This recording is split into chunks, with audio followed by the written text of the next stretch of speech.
Bonjour à vous toutes et tous. Alors pour mon témoignage, j'aimerais bien vous raconter quelque chose qui s'est passé il y a quelques années déjà, lors de la naissance de mon premier enfant.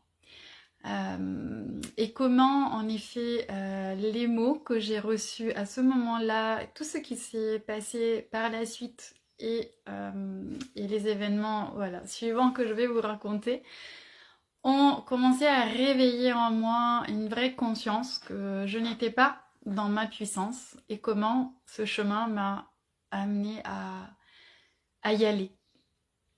Donc, c'était quelques jours avant la naissance de mon premier enfant. J'avais fait tout un parcours d'accompagnement avec une sage-femme pour arriver à ce moment-là, pour que l'accouchement se passe comme je le souhaitais.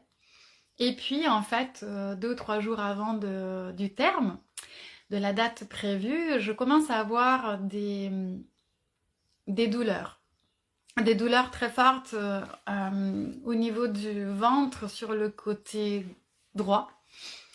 Et les médecins me font des examens et ils me disent que c'était des coliques néphrétiques, donc des problèmes au niveau des reins.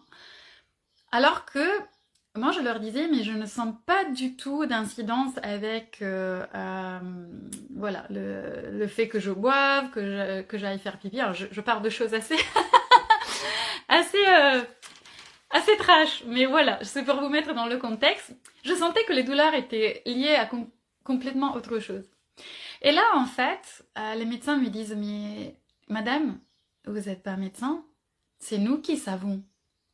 Ne faites pas confiance à ce que vous ressentez dans votre corps. Faites confiance à notre savoir. Alors, je ne me rappelle pas les mots précis, mais le sens de leurs mots était absolument celui-là. Et qu'est-ce qui s'est passé? Bah, c'est que j'étais jeune et on m'avait appris que quand l'autorité, ceux qui savent, disent quelque chose, il fallait les écouter. Et donc je les ai écoutés. Donc ils ont déclenché mon accouchement en me disant voilà, avec une colique néphrétique en cours, on va pas attendre. Et donc accouchement qui s'est pas du tout passé comme j'avais prévu, avec l'autonomie, naissance douce. Donc ça s'est passé d'une façon très médicalisée. Et quelques temps après, une ostéopathe m'a trouvé ce que c'était en fait, qui étaient des adhérences au niveau d'une intervention que j'avais eue et qui n'avait rien à voir avec, en effet, le circuit urinaire. Et elle m'a dit, oui, vous aviez raison. Ce que vous ressentiez, c'était exactement, enfin, ce que vous me racontez, c'est exactement ce que je trouve. Et là, en fait, j'ai pris conscience. C'était comme paf, une gifle. Je me suis dit, mais en fait, je savais ce qui était en train de se passer dans mon corps.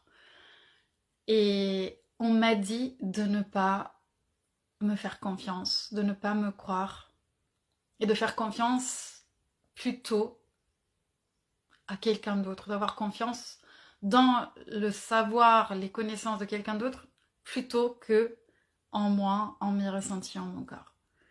Et à partir de là, en fait, ça a été tout un chemin qui s'est ouvert devant moi où je me suis dit plus jamais je ne vivrai ça. Et quelques mois après, par exemple, donc j'avais décidé d'allaiter mon fils. Quelques mois après, le médecin me dit ah, il va falloir arrêter l'allaitement. Votre fils, la courbe de croissance, elle est plus linéaire, continue comme avant. Là, il stagne un peu, donc bah, ça veut dire que votre lait n'est plus assez nourrissant. Il faut passer au biberon.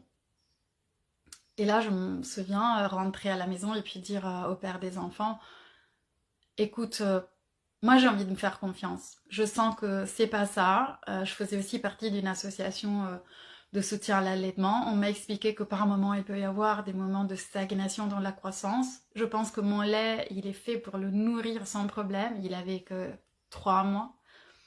Je veux continuer à l'allaiter. Et c'est ce que j'ai fait. Et à la consultation suivante, le médecin, sans même pas me demander si j'avais arrêté l'allaitement ou pas, parce que dans sa tête, elle m'avait conseillé d'arrêter, donc forcément j'avais arrêté. Elle m'a dit, vous avez vu, vous avez bien fait de passer au biberon. La croissance a bien repris. Et en fait, moi j'étais morte de rire parce qu'en réalité, elle avait repris en faisant confiance en mes ressentis et en continuant à l'allaiter.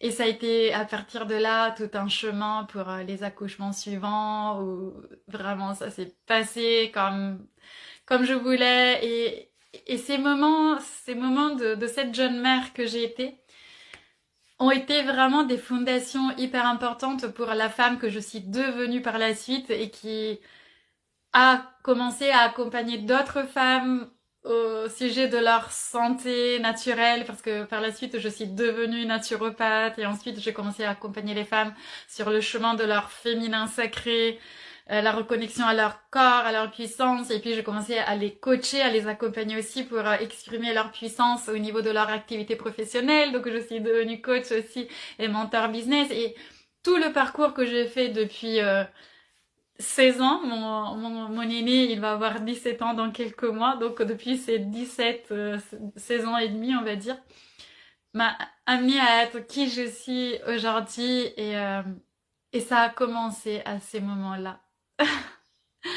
Merci, merci de votre écoute.